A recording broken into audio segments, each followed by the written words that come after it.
fil de mes recherches, je trouve de plus en plus de vidéos et de photos creepy, avec des histoires parfois dérangeantes. Mais comme je vous le dis à chaque fois, on trouve vraiment de tout sur le net, et il faut savoir faire la part des choses. Quand on veut faire de l'étrange, comme du paranormal par exemple, ça va. Généralement ça fait une bonne petite frayeur et on passe à autre chose. Mais quand on fait des parties horreur ou criminelles, mentalement surtout quand l'histoire est vraie, ça fait mal à la tête pendant plusieurs jours. Pour la dernière histoire, je vous ai trouvé quelque chose qui ne devrait jamais arriver, donc accrochez-vous. Bonjour, parlons de 5 photos qui sont vraiment creepy, voire dérangeantes.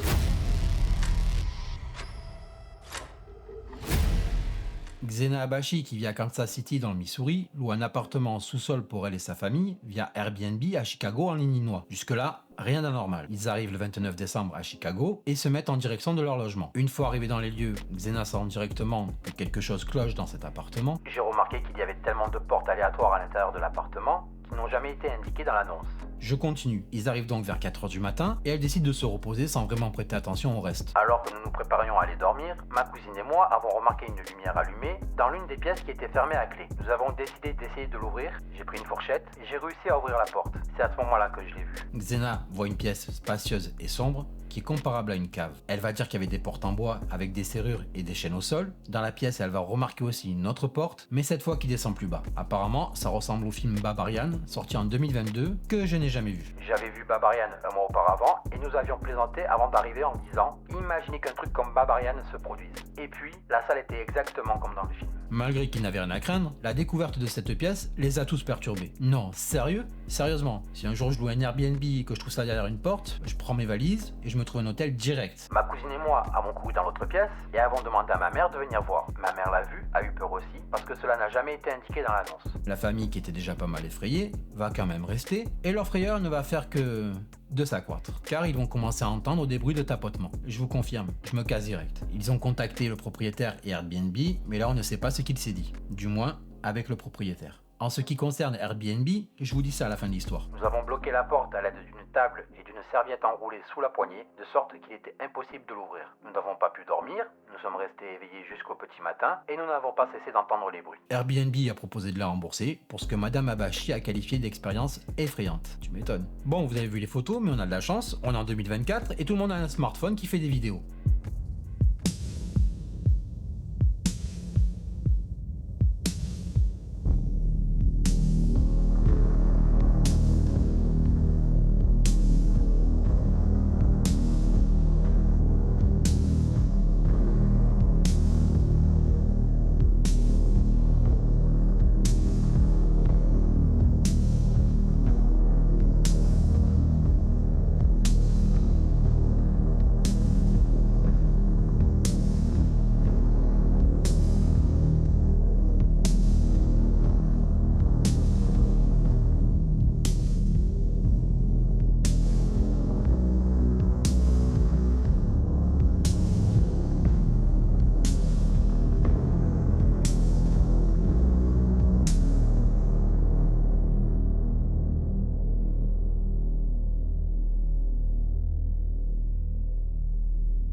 Il y a 6 ans, un user de Reddit postera cette photo d'une carte de NBA Oops de Mark Jackson qui jouait à l'époque pour les Knicks de New York. Et là vous allez me dire, il n'y a rien de creepy là-dedans. Attendez, vous allez voir. Il dira que les deux jeunes au premier rang sont les frères Menendez. Back to the story. Le dimanche 20 août 1989, à 23h47, le 911 reçoit cet appel.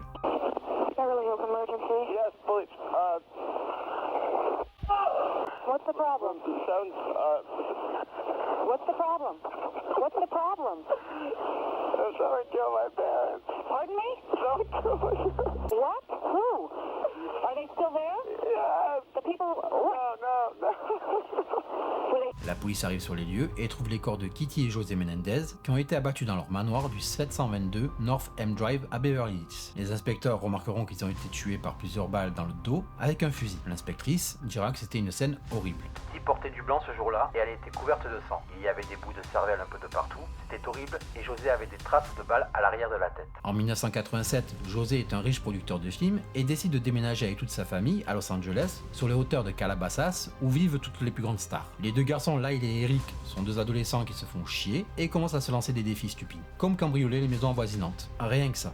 Aujourd'hui on se fait chier. Ah regarde, il y a la maison de Bruce Jenner là. Allez, on va se la faire. Ils se pensaient plus malins que tout le monde et se sont fait attraper. José Menendez ne veut pas que l'affaire s'ébruite et va alors faire le tour du voisinage pour faire le décompte des objets volés et les rembourser aux victimes. Putain, merci papa, c'est les aider ça. L'argent ne fait pas le bonheur, hein, mais il y contribue grandement. Eric et Lyle sont tout de même condamnés à une période de probation. Heureusement, la famille déménage à nouveau et s'installe à Beverly Hills. Après les délits de ses enfants, la mère des deux ados confiera à son amie Karen son inquiétude face à l'irresponsabilité de ses fils et qu'elle ne leur donnera pas un centime de la fortune familiale qui est estimée à 14 millions de dollars. Une broutille. Malheureusement pour elle, un de ses fils était dans une pièce voisine, et là c'est un avis personnel, je pense qu'il a entendu la conversation entre sa mère et son amie Karen, ce qui a pu déclencher l'idée du meurtre. Leur arrestation aura lieu le 8 mars 1990, c'est-à-dire 7 mois après le meurtre de leurs parents. Entre temps, ils ont eu le temps de toucher l'assurance vie qui s'élève à 400 000 $, plus les 14 millions, qu'ils ont dilapidés pendant ce laps de temps.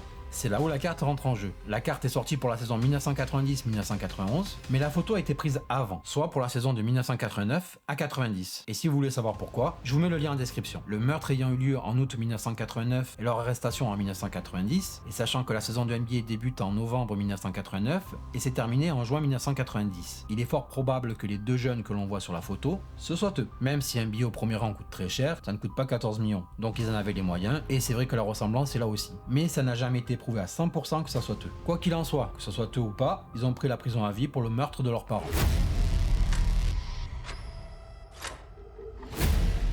Cette photo a été prise le 16 novembre 1968 à Los Angeles, en Californie. On y voit Robert A. Ferguson prononcer un discours lors d'une convention spiritualiste. Mais on voit qu'il n'est pas seul sur le cliché. Une silhouette apparaît à ses côtés, silhouette qu'il identifiera comme son frère jumeau, décédé pendant la Deuxième Guerre mondiale. À première vue, cela pourrait ressembler à une double exposition ou à une sorte de supercherie en chambre noire. Mais cette photo est un Polaroid, l'une des nombreuses prises de Ferguson à l'époque.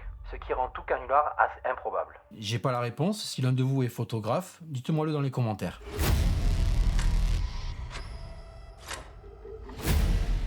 Cette photo, prise en 1919, je sais, vous l'avez déjà vue et revue, mais laissez-moi une chance. Est publiée pour la première fois en 1975 par Sir Victor Goddard, qui est un officier à la retraite de la RAF, la Royal Air Force. C'est une photo de groupe de l'escadron Goddard qui a servi pendant la Première Guerre mondiale. Donc sur cette photo, si on regarde bien au dernier rang, le quatrième à partir de la gauche, on peut clairement voir le visage d'un autre homme à l'arrière de l'officier. Eh bien, il était là, sans erreur, bien qu'un peu plus faible que les autres. En fait, il semblait ne pas être tout à fait là. Pas vraiment avec le groupe, car lui seul était sans casquette et souriant. Tous les autres étaient sérieux et posés et portaient des casquettes de service. La plupart n'étaient pas rentrés depuis longtemps de la parade de l'église et d'un cortège funèbre militaire. Car Freddie Jackson, à cet endroit même sur le tarmac de l'escadron, 3 jours auparavant, avait marché sans réfléchir dans l'hélice tourbillonnante d'un avion. Il avait été tué sur le coup, il n'en avait évidemment pas encore conscience. Cette photo a été prise le jour des funérailles de Freddie Jackson. Certaines personnes disent que Freddie ne savait pas qu'il était mort, et donc il s'est présenté pour la photo de groupe. Il y a des photos qui vous laissent perplexe.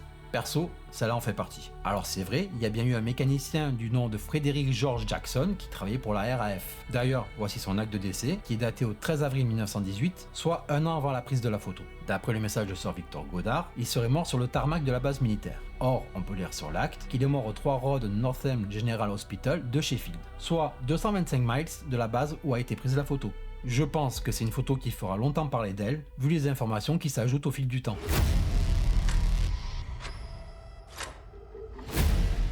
Connaissez-vous l'histoire tragique de ces 4 enfants? Et savez-vous pourquoi la mère qui est enceinte de son 5e enfant se cache le visage? Si maintenant je dézoome la photo, est-ce que vous comprenez pourquoi Lucille Chalifou, alors âgée de 24 ans, se cache le visage devant le photographe? Je vous pose ça là.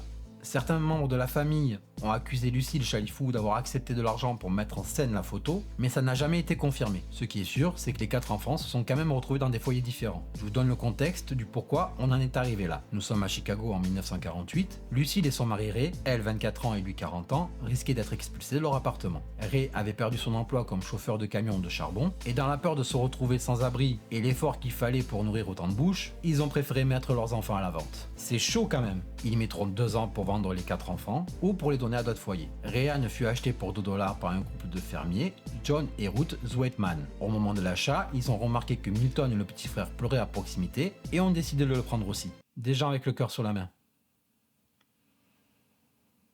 Vous allez voir. Le premier jour de son arrivée dans leur maison, John Zweitman a ligoté et battu Milton avant de lui dire qu'il servait d'esclave dans la ferme familiale.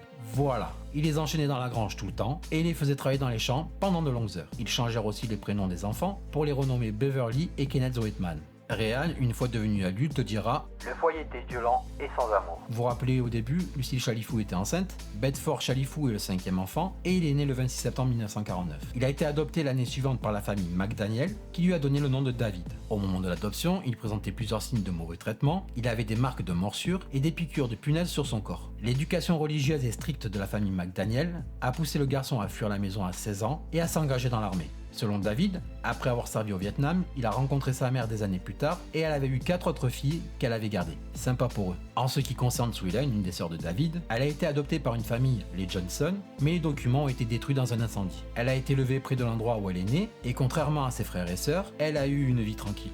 En ce qui concerne Lana, la fille aînée, je ne trouve rien sur son adoption, car la pauvre femme est morte en 1988 d'un cancer et je pense qu'elle n'a pas eu le temps de raconter son histoire. Étant moi-même père de 2 enfants, je préfère 1000 fois mourir de faim et ne pas avoir d'argent pour moi que de vendre mes enfants. Du coup, on arrive sur la fin de cette vidéo. Comme d'habitude, j'espère qu'elle vous aura plu. Merci de l'avoir regardé jusqu'au bout. N'oubliez pas de la commenter, de la liker, de la partager et de vous abonner si ce n'est pas encore fait. Et nous on se dit à bientôt.